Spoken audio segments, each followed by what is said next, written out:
quick recap of the week, and we begin in Cuba, home to the world's least fun Castro district.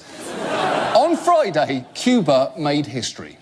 Today, the flag of the United States was raised over the U.S. Embassy in Havana, with Secretary of State John Kerry looking on. 3 U.S. Marines hoisted the flag up a pole at the embassy for the first time in 54 years.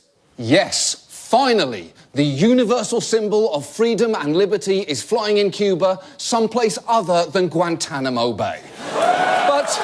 But it wasn't just symbolic flag raising. The reopening of the embassy also gave Secretary of State John Kerry a chance to dust off his freshman year ¿Qué tal? Textbook. I say on behalf of my country, los Estados Unidos acogen con beneplácito este nuevo comienzo de su relación con el pueblo, el gobierno de Cuba. No bueno.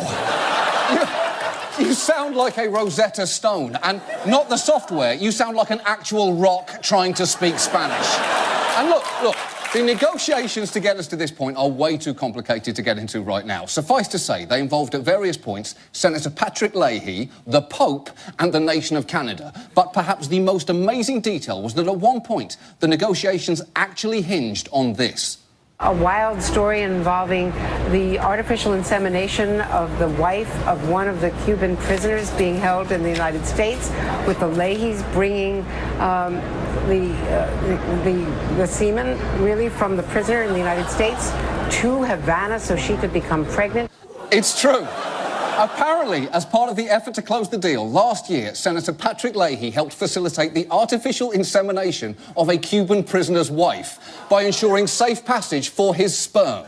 And let this be a lesson to anyone who thinks international diplomacy is glamorous, because it is not just cocktail parties and high-level meetings. Once in a while, your job may include making sure an international flight takes off with a carry-on bag containing presumably less than 3 ounces of warm Cuban jizz. That's an adult's job.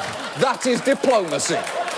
So let's move on. Let's move on now to American history.